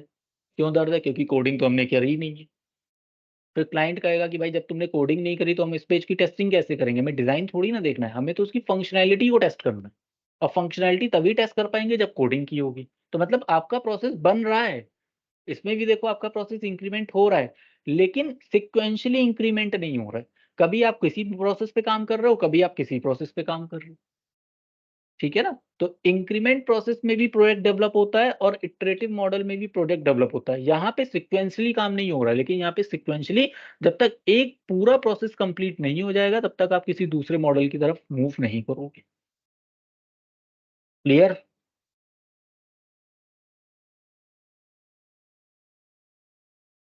हुँ, हुँ, बिल्कुल। चलें आगे? च अब इसको हाउस डेवलपमेंट लाइफ साइकिल से ज़रा रिलेट करो। हाउस डेवलपमेंट लाइफ साइकिल कैसे काम करती है? आपने ठेकेदार को लिया, ठेकेदार को बता दिया भाई मुझको ये पूरा प्रोसेस आज कंप्लीट करके देना है। ठेकेदार कह रहा है ठीक है भाई शाम तक कंप्लीट करके दे देंगे। अब एक दिन ठेकेदार आता है, एक दीवार खड़ी करता है, चला जाता है। फिर 10 दिन बाद आता है, फिर एक दीवार खड़ी करता है, फिर चला जाता है। इस तरीके से आपका प्रोडक्ट बहुत लेट बनेगा। एक तो प्रोडक्ट आपका लेट भी बनेगा, प्लस इसका सीक्वेंस नहीं होने की वजह से हो सकता है जो दीवार उसको जितनी सही बनानी थी ना, वो गलत बना के बैठा है। ठीक है? इसकी वजह से कितना काम रुका हुआ है, इसकी वजह से पूरी अभी डिज़ाइनिंग सही से नहीं हो पा रही है, इसके अंदर जो एक्स्ट्रा इम्प्लीमेंटेशन के प्रोसेस होने थे, वो भी नहीं हो पा रहे हैं। तो सारा काम रुका हुआ है, होगा लेकिन बहुत स्लो होगा। लेकिन इंक्रीमेंट में ऐसा नहीं है, सॉरी, इटरेटिव में ऐसा नहीं होता। इटरेटिव कहता है अगर आपने मुझे कोई काम दिया है, किसी एक रूम को डेवलप करना है, तो जब तक मैं उस रूम को अच्छी तरीके से डेवलप नहीं कर दूँगा, प्रिपेयर नहीं कर दूँगा, तब तक मैं किसी दूसरे रूम की तरफ हाथ नहीं लगाऊँगा। ठीक है ना? तो एक साइकिल जब तक आपकी कंप्लीट नहीं हो जाती, तब तक आप किसी दूसरे मॉडल्स की तरफ काम नहीं करोगे। मॉडल मतलब पेजेज़ की तरफ काम नहीं करोगे, आप किसी मॉड्यूल की तरफ काम नहीं करोगे। तो ये एक पूरा कंप्लीट साइकिल खत्म होने के बाद ही आप कुछ और स्टार्ट कर सकते हो। क्लियर हो गया? दोनों प्रोसेस समझ में आ गए? नहीं, एग्ज़िस्ट करता है। हाँ, डल टाइप का होता है, लेट होता है लेकिन एग्ज़िस्ट ये भी करता है। ठीक है ना? एजाइल जो मेथोलॉजी होती है, वो इंक्रीमेंट प्लस इटरेटिव मॉडल होती है। इंक्रीमेंट का मतलब काम धीरे-धीरे हो रहा है, होने दो। इटरेटिव मतलब एक ही दिन में आपको काम खत्म करना है, आप वो भी कर सकते हो। अब ये डिपेंड करता है आपके टास्क के ऊपर। आप जैसे चाहो वैसे करो। Depend on task, depend on client. देखो क्लाइंट को नहीं होता है, सच बताऊँ तो भाई क्लाइंट को कोई फ़र्क नहीं पड़ता, उसको फाइनल रिज़ल्ट चाहिए होता है। ठीक है? अगर मान लो आपको भी एग्ज़ाम्पल के लिए मानिए आप यहाँ पे मैनुअल टेस्टिंग करने के लिए आते हो। ठीक है? मैं मंडे को मैनुअल टेस्टिंग कराऊँ, ट्यूसडे को मैं ऑटोमेशन टेस्टिंग कराऊँ, वेडनेसडे को मैं एपीआई टेस्टिंग कराऊँ और थर्सडे को मैं डेटाबेस टेस्टिंग कराऊँ। फिर यही लूप मैं अगर फिर से स्टार्ट करूँ, फिर मंडे को मैं मैनुअल टेस्टिंग कराऊँ, फिर ट्यूसडे को मैं ऑटोमेशन, वेडनेसडे को एपीआई और फिर डेटाबेस। तो आपके पास यहाँ पर देखो मैनुअल टेस्टिंग आपने वीक में 1 ही दिन पढ़ी ना, जो काम जल्दी खत्म हो सकता था, अगर 4 दिन लगातार कंटिन्यू पढ़ोगे, तो आपको क्लैरिटी रहेगी, हाँ यार 4 दिन मैंने इतना काम कंप्लीट कर लिया है। और आपको ये भी पता होगा कि हाँ यार ये प्रोसेस है, तो ये पूरी साइकिल खत्म करने के बाद ही हम ऑटोमेशन पे जा सकते हैं। अगर पहले हम ऑटोमेशन पे चले गए, तो मैनुअल का कोई क पार्ट ऐसा होगा जो ऑटोमेशन से रिलेट कर रहा होगा। अब ऑटोमेशन आपको समझ में ही नहीं आ रही, क्यों? क्योंकि मैनुअल तो आपने पढ़ी ही नहीं है। तो इसीलिए पहले एक प्रोसेस पूरी कंप्लीट होने देते हैं, एक पूरी साइकिल कंप्लीट होने के बाद हम किसी दूसरी साइकिल की तरफ मूव करते हैं। स्पाइरल मॉडल और इटरेटिव मॉडल?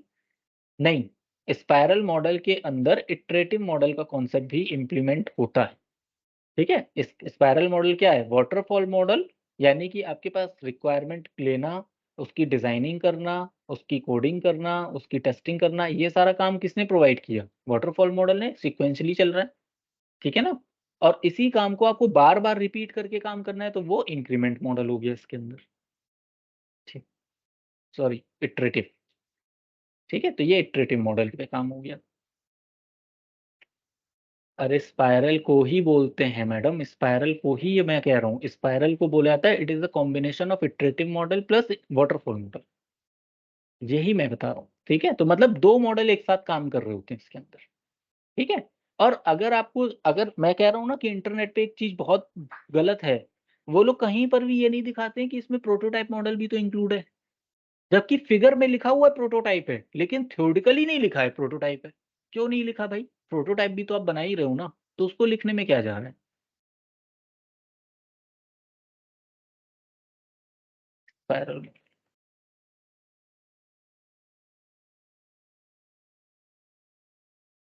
इसको देखो आप, प्लानिंग करा, ऑब्जेक्टिव फाइंड आउट किया, उसके रिस्क मैनेजमेंट का सॉल्यूशन निकाला। सॉल्यूशन निकाल रहे हो तो यहाँ पे आप प्रोटोटाइप लिख रहे हो ना, तो यानी कि आप प्रोटोटाइप मॉडल भी तो यूज़ कर ही रहे हो ना इसके अंदर, ठीक है? और यहाँ पर आपके पास कोडिंग और टेस्टिंग हो रही है, तो यहाँ पे आप कोडिंग टेस्टिंग भी कर रहे हो और फिर यहाँ पे आप उसकी प्लानिंग के रिव्यू ले रहे हो मार्केट में जाकर, ठीक है? तो ये पूरा प्रोसेस होता है, लेकिन वहाँ पे ये लोग लिखते नहीं है कि इन लोगों ने एक्चुअल में यहाँ पे प्रोटोटाइप मॉडल भी यूज़ किया। प्रोटोटाइप मतलब एक छोटा डमी प्रोजेक्ट बनाते हैं, ठीक है? आप इसको देखोगे तो अभी आपको क्लियर हो जाएगा। पहले प्लानिंग होगी, प्लानिंग बाद रिस्क मैनेजमेंट होगा, रिस्क मैनेजमेंट कोडिंग और टेस्टिंग का प्रोसीजर होएगा, फिर इसका वैल्यूएशन मार्केट में लॉन्च किया जाएगा, ठीक है? ये घर की कुछ मॉर्टिन टाइप का लग रहा है? जैसे कहीं मॉर्टिन जलानी हो, मच्छर आ गए हो, है ना? कुछ ऐसा ही प्रोसेस है ना? तो ये सब याद रखने के फंडे हैं, ठीक है? मैं ऐसे कीवर्ड क्यों यूज़ करता हूँ ताकि इंटरव्यू में जब क्लिक करेगा तो आपको याद आ जाए, स्पाइरल मतलब मॉर्टिन, ठीक है? मॉर्टिन वाला पूरा कॉन्सेप्ट समझा दो कि वो मॉर्टिन जैसे ऐसे काम कर रही है ना, जैसे-जैसे आपकी ये मॉर्टिन चलती जाएगी, मच्छर भागते जाएँगे। यानी कि आपके पास कोई रिस्क है और आप उस रिस्क के ऊपर काम कर रहे हो कि भाई जब तक हम इसका रिस्क नहीं बताएँगे या हम इसके रिस्क के सॉल्यूशंस को नहीं बताएँगे, तो हम आगे प्रोसेस कंटिन्यू नहीं कर पाएँगे, हम खुद रुक जाएँगे वहाँ पर। ठीक है? तो याद रखना स्पाइरल मॉडल का मतलब क्या होता है? Waterfall model plus iterative model, वहाँ पे मॉर्टिन मत बोल देना। इंटरव्यू वाला कहेगा यार ये नया कीवर्ड है, ये नहीं सुना था अभी तक। बिल्कुल, वो मुझे ही ढूँढता हुआ आएगा। चलो, आगे स्टार्ट करें? ठीक है, मैं अपनी बुक लिखूँगा तो उसमें ज़रूर मैं इसको रिप्रेज़ेंट करूँगा कि स्पाइरल मॉडल को याद रखने के लिए आपको घर में मॉर्टिन जलानी पड़ेगी। चलिए, जी।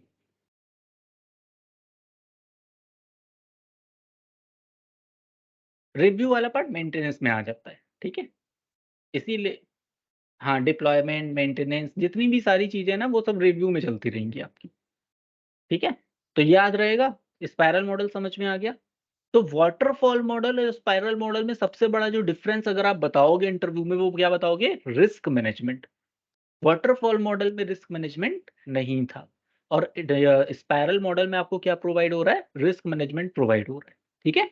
पहला तो ये बता सकते हो। दूसरा आप क्या बता सकते हो? वाटरफॉल मॉडल में कहीं पर भी इटरेटिव कॉन्सेप्ट को यूज़ नहीं किया है, लेकिन स्पाइरल मॉडल जो होता है वो कॉम्बिनेशन होता है वाटरफॉल मॉडल का प्लस इटरेटिव मॉडल का। क्लियर हो गया? बता लोगे, सिंपल सा कॉन्सेप्ट है, ठीक है? सब बहुत पूछे जाते हैं। तो 4 मॉडल्स आपको बहुत अच्छे से क्लियर होने चाहिए। पहला हो गया आपके पास वॉटरफॉल, दूसरा हो गया आपके पास स्पाइरल, तीसरा हो गया आपके पास इटरेटिव और चौथा हो गया आपके पास अजाइल मेथड। ये 4 क्लियर हो गए, कोई दिक्कत तो नहीं? स्पाइरल देखो अजाइल क्या होता है? अजाइल कहता है कि जितने भी वॉटरफॉल मॉडल हो, चाहे स्पाइरल मॉडल हो, चाहे इटरेटिव मॉडल हो, चाहे इंक्रीमेंट मॉडल हो, चाहे प्रोटोटाइप मॉडल हो, कोई भी मॉडल आप उठा लो, सबके एडवांटेज मैंने रखे हैं अपने पास, ठीक है? इसका एडवांटेज क्या हो गया कि भाई इसने इटरेटिव मॉडल को यूज़ किया था ना, स्पाइरल मॉडल ने इटरेटिव मॉडल को यूज़ किया। इटरेटिव का मतलब जब तक आप एक पूरा काम कंप्लीट नहीं कर लोगे, तब तक आप किसी दूसरे प्रोसेस पे ना जाओ। तो एजाइल यही कह रहा है कि एजाइल कह रहा है कि मैंने जितने भी आपके पास पुराने मॉडल थे ना, उन सबका एक सॉल्यूशन निकाल दिया। क्लाइंट जैसा कहेगा वैसे काम करो। अगर क्लाइंट कह रहा है मिड में आपको चेंज करना है, मिड में चेंज करो। क्लाइंट कह रहा है कि जब तक एक पूरी प्रोसेस कंप्लीट नहीं हो जाए, तब तक आप दूसरे प्रोसेस पे जाओगे नहीं। ठीक है भाई, हम इटरेटिव मॉडल को यूज़ कर लेते हैं। क्लाइंट कह रहा है प्रोजेक्ट बहुत स्लो चलाना है। ठीक है भाई, 1 दिन में थोड़ा काम करके देंगे, इंक्रीमेंट मॉडल को यूज़ कर लेंगे वहाँ पर। तो एजाइल मॉडल के अंदर इन सब के क्या मिला दिए, यहाँ के जितने भी एडवांटेज थे, वो सब किसने ले लिए? एजाइल मेथड ने। क्लियर? हाँ, अडॉप्ट कर लिया इसने। ठीक है? इसीलिए ये होता है कि क्या बता दें, एजाइल में क्या बताएँ पूछूँ?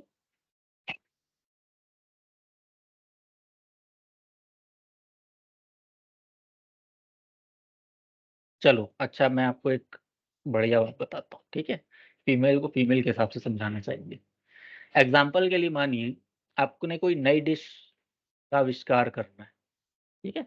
तो सबसे पहले आप क्या करोगे? उसकी रिसर्च करोगे, वो डिश बनेगी कैसे? उस डिश से रिलेटेड जितनी भी चीज़ें आपको चाहिए होंगी, वो मार्केट से लेकर आओगे आप, ठीक है? जितने भी हमारे पास इंग्रीडिएंट्स हो गए, वो सब आप मार्केट से परचेज़ करो। परचेज़ किया, अब आपने उसकी कुकिंग करना स्टार्ट किया। तो कुकिंग करने के बाद आप पहले घर के नियर मेंबर्स जो होंगे और आप खुद इंक्लूड रहोगे, वो आप टेस्ट करके देखोगे ना कि जो प्रोडक्ट आपने बनाया वो कैसा है। अगर कोई कमी होगी, अगर आपको लगता है कि उसमें अभी और कुछ एक्स्ट्रा चीज़ों को यूज़ करने की रिक्वायरमेंट है या हम इसको और बेटर बना सकते हैं, तो आप क्या करोगे? थोड़ा-सा और उसमें रिसोर्स ऐड कर दोगे। यार इसमें तो बादाम नहीं डालना था, हमने बादाम डाल दिया, अब इसमें किशमिश डाल के काम चलाना पड़ेगा। ठीक है? तो समझाने का प्रोसेस ये है कि जब भी काम होता है ना, तो इसमें ये देखना पड़ता है कि डेटाबेस की फाइल्स तो एक्स्ट्रा नहीं हमको लगानी पड़ रही है। ऐसा तो नहीं कि हमको यहाँ पर कोई मेमोरी मैनेजमेंट से रिलेटेड तो कोई काम नहीं ऐड करना पड़ेगा। ऐसा तो नहीं हमारा प्रोसेस कहीं बीच में रुक जा रहा है, तो इसके लिए हमको कोई अलग से कोई लाइब्रेरी तो नहीं अटैच करवानी पड़ेगी। ये सब चीज़ें जो हो रही है ना, ये सब काम आपके एक्स्ट्रा चलते हैं। बिल्कुल होता है। भाई प्लानिंग करोगे तभी तो पता चलेगा। यहाँ पे आपने रिस्क ही तो पहले देखा होगा कि मान लो अगर ये इसमें हम ज़्यादा तीखा कर दें और मेरे घर में किसी को तीखा नहीं पसंद है तो क्या होगा? वो तो प्रोडक्ट बेकार हो गया मेरा। हुँ। ठीक है ना? तो आप ये समझो जैसे आप कुकिंग करते हो ना रियल लाइफ़ एप्लीकेशन में, पूरा वो एजाइल मेथड पे ही काम करता है। मम्मी ने बोला कि भई आज दाल नहीं बनेगी, अब मटर पनीर बनेगा। तो क्लाइंट की रिक्वायरमेंट क्या है? आज मटर पनीर खाना है क्लाइंट को। ठीक है ना? तो आप उसके हिसाब से फिर प्रोडक्ट समझोगे, उसके हिसाब से मार्केट में जाओगे, प्रोडक्ट लेकर आओगे, फिर उसके इंग्रीडिएंट्स के हिसाब से उसको काम करके दोगे और बाद में टेस्ट कराओगे। भाई रिव्यू कैसे लिया जाएगा? जब तक हम टेस्टिंग नहीं कराएँगे तब तक रिव्यू नहीं लेंगे ना। तो रिव्यू आप कैसे लोगे? जब क्लाइंट को दे दोगे प्रोजेक्ट कि भाई प्रोजेक्ट बन गया है, आप इसको टेस्ट करो। चाहे आप खुद टेस्ट करो या मार्केट के लोगों से टेस्ट करो, मुझे मतलब नहीं है। मुझे अपने फाइनल प्रोजेक्ट का ये सॉल्यूशन मिल रहा है। अगर आपको समझ में आ रहा है तो ही मैं आगे प्रोसेस पे काम करूँगा। यानी कि एक प्रोसेस कंप्लीट हो गई, रिव्यू आ गया, तब हम दूसरी प्रोसेस पे काम करना शुरू करेंगे। इसीलिए इसमें होता है एजाइल मेथोडोलॉजी में इटरेटिव मेथड को यूज़ करते हैं। याद रहेगा? हुँ, उसमें तो सभी होता है यार। नहीं, वॉटरफॉल मॉडल में तो नहीं होता है, ठीक है? स्पाइरल में होता है और एजाइल में तो फिक्स है, ठीक है? इसमें अगर पूछा जाता है आपसे, स्पाइरल मॉडल पूछा जाता है तो रिस्क मैनेजमेंट को बताना कंपल्सरी है। लेकिन अगर वॉटरफॉल मॉडल और स्पाइरल मॉडल के बीच में डिफरेंस पूछा जाए, तो भी रिस्क मैनेजमेंट बताना कंपल्सरी है कि वॉटरफॉल मॉडल में रिस्क मैनेजमेंट नहीं होता है, ठीक है? Got it? चलो, नहीं, वॉटरफॉल मॉडल अपना सेपरेट सिंपली काम कर रहा होता है लीनियर सीक्वेंशियल के हिसाब से। हाँ, वो बैक उसका मेन प्रॉब्लम क्या था कि अगर क्लाइंट को कहीं बीच में रिक्वायरमेंट आ जाए कि हमको ये चेंज करना है, तो वो नहीं चेंज कर सकते ना, ठीक है? तो ये छोटे-छोटे से कॉन्सेप्ट हैं, लेकिन ये सिर्फ़ पता है क्यों पढ़ा रहा हूँ? तो जब आप मीटिंग्स में बैठते हो, तो आपको पता रहता है कि हमारा जो प्रोजेक्ट है ना, वो किस तरफ मूव कर रहा है इस समय। वो मीटिंग्स में, डिस्कशंस में पता चल जाता है कि अब ये हमारे पास रिस्क आने वाला है, यानी कि मेरे पास प्रोजेक्ट का लोड बढ़ने वाला है। ठीक है? आपको मतलब क्लैरिटी आ जाती है उस प्रोजेक्ट के पूरे प्रोसेस को ही क्लियर हो जाते हो कि हाँ यार, अब मेरे पास जो मेन प्रॉब्लम आ रही है ना, वो ये समझ में नहीं आ रहा है कि हम इसका सॉल्यूशन कैसे निकाला जाए। तो फिर पूरी टीम मिलके उसके सॉल्यूशंस पे लग जाती है कि कुछ तो सॉल्यूशन निकलेगा ना उस पर्टिकुलर क्वेश्चन्स का। निकालते हैं फिर बैठ के मीटिंग्स होती हैं, घंटों-घंटों मीटिंग चलती है, 8-8 घंटे मीटिंग्स चलती हैं इनके ऊपर। तो ये सब चीज़ें इंटरनली हैं, अभी आपको इन सब चीज़ों में नहीं जाना है, आपको सिर्फ़ इंटरव्यू क्रैक करने के लिए वॉटरफॉल मॉडल पढ़ना है, स्पाइरल पढ़ना है, ठीक है? इटरेटिव पढ़ना है, इंक्रीमेंट पढ़ना है और एजाइल पढ़ना है। ये 5 पे अगर आप फ़ोकस कर लेते हो, तो सबसे ज़्यादा क्वेश्चनिंग होती है वॉटरफॉल, स्पाइरल और एजाइल पर, ठीक है? इन 3 पे सबसे ज़्यादा क्वेश्चनिंग मिलेगी आपको। चलें आगे, नेक्स्ट स्टेप पे मूव करें? चलिए। अब एक और मॉडल होता है इसके अंदर that is called the V model. V model मैं अभी नहीं बताऊँगा, जब इसकी ज़रूरत पड़ेगी मैं सीधे तब बताऊँगा। सिर्फ़ मैं अभी इतना बता रहा हूँ कि वी मॉडल को यहाँ पे 2 पार्ट्स में डिवाइड कर दिया गया है। एक हमारे पास पार्ट होता है वेरिफ़िकेशन का और एक पार्ट हमारे पास होता है वैलिडेशन का। वेरिफ़िकेशन के पार्ट कौन करता है? जो कोडर होता है। जिसको कोडिंग करना पसंद है यानी जो जो डेवलपर होता है, वो वेरिफ़िकेशन पार्ट पे काम कर रहा होता है, ठीक है? और जो वैलिडेशन होता है, वो टेस्टिंग टीम के लिए होता है। तो वी का एक पार्ट जो आप ये देख रहे हो, ये हमारे पास पार्ट आ जाता है ये कोडिंग वाले के लिए, ठीक है? और जो दूसरा पार्ट आप ये वाला देख रहे हो, इसमें हमारे पास आ जाता है टेस्टिंग वाले के लिए। तो जब आप इसका फिगर देखते हो, अगर आप ऑनलाइन फिगर देखोगे तो आपको बिल्कुल क्लियर लगेगा कि हाँ यार, इसमें ये कुछ चीज़ें एक्स्ट्रा दिखा रहा है। ऐसे देखो अब आप, ये वाला देखो, ये कोडिंग है।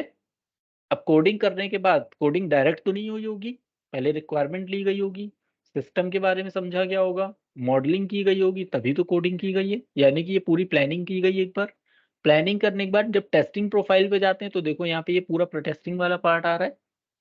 तो ये वी मॉडल होता है। ये पार्ट पूरा का पूरा डिज़ाइनिंग, डेवलपमेंट ये सब इनके लिए होता है। और यहाँ पर जब पूरे प्रोडक्ट को बना दिया जाता है और मार्केट में जब दिखाना होता है, तो पहले उसकी अच्छे से टेस्टिंग कराई जाती है। फिर वो यूनिट टेस्टिंग भी होती है, इंटीग्रेशन भी होती है, सिस्टम इंटीग्रेशन भी होती है और एक्सेप्टेंस भी होती है। अभी आपको इन कीवर्ड्स के बारे में नहीं पता है, ये हम लोग डिस्कशन करेंगे कि यूनिट टेस्टिंग या इंटीग्रेशन टेस्टिंग क्या होता है, इसके डिफरेंसेस क्या होते हैं, सिस्टम इंटीग्रेशन टेस्टिंग कब करनी पड़ेगी, ये बात का पार्ट है, ठीक है?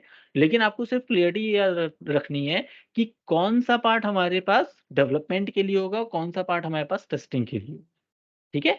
जो आपके पास वेरिफिकेशन का पार्ट होता है, वो कोडिंग वाला होता है। जो आपके पास वैलिडेशन का पार्ट होता है, वो टेस्टिंग के लिए होता है। क्लियर है? समझ में आ गया कॉन्सेप्ट? हेलो, ये पॉइंट समझ में आ गया आप लोगों को? ठीक है? तो इसके ऊपर बहुत क्वेश्चनिंग होती है। जो सबसे लास्ट में आपके पास काम स्टार्ट होता है, तो लास्ट में ये जो आप देख रहे हो ना कि ये आपके पास जो प्रोसेस हो रही है कोडिंग की, ये कोडिंग की प्रोसेस तब होगी जब इसके पीछे की पूरी एनालिसिस हो चुकी होगी। ठीक है? रिक्वायरमेंट ले चुके होंगे, क्लाइंट से मीटिंग्स कर चुके होंगे, अगर उसका जो प्रोसेस है उसके लिए कोई सिस्टम की रिक्वायरमेंट्स है, उसके सिस्टम मतलब होता है इसमें कॉन्फ़िगरेशन प्रोसेस का। कॉन्फ़िगरेशन प्रोसेस की रिक्वायरमेंट है, वो सब चीज़ें खत्म करने के बाद इसके अंदर कोडिंग का पार्ट स्टार्ट होगा। कोडिंग होने के बाद आप इसकी टेस्टिंग करते हो अकॉर्डिंग टू प्रोजेक्ट। पहले यूनिट टेस्टिंग, फिर इंटीग्रेशन टेस्टिंग, फिर सिस्टम इंटीग्रेशन टेस्टिंग और फिर क्लाइंट की रिक्वायरमेंट के हिसाब से एक्सेप्टेंस करवा दिया जाता है, मतलब आपका प्रोडक्ट रेडी हो चुका है। ठीक है? तो ये होता है आपका step by step process, that is called the V model. V model is a verification और द वैलिडेशन, ये दोनों कीवर्ड आपको इंटरव्यू में बताने। वी मॉडल क्या है? वैलिडेशन प्रोसेस, और वैलिडेशन प्रोसेस के साथ-साथ वेरिफिकेशन भी करना पड़ रहा है। वैलिडेशन कौन कर रहा होगा? कोडर, ठीक है? सॉरी, वेरिफिकेशन कौन कर रहा होगा? कोडर, और वैलिडेशन कौन कर रहा होगा? एक टेस्टर। अब इसको समझना कैसे? इसको भी रियल टाइम प्रोजेक्ट से अगर समझते हो, जस्ट लाइक मान लो आपके घर में एक फैन लगना है। ठीक है? ये आपके घर का एक फैन है, फैन लगना है। आप आए, आपने भाई एक पर्सन को बता दिया भाई ये फैन लगना है, उसने कहा ठीक है सर बन जाएगा, लगा देंगे। तो उसने क्या किया? आपकी कही हुई बात के हिसाब से वो प्रोडक्ट लाया और उसने लगा के रख दिया। अब जब आप शाम को जाते हो तो आप देखते हो इवनिंग में जाके कि यार उसने सही लगाया है, ऐसा तो नहीं है कि वो गिर जाएगा, ऐसा तो नहीं है फैन चलाने पे तेज़ होने पे कुछ और दिक्कत आ जाएगी, ऐसा तो नहीं इलेक्ट्रिसिटी बहुत ज़्यादा जाने लग रही है। तो आप उसके बारे में 2-3 चीज़ों की रिसर्च करते हो। ठीक है ना?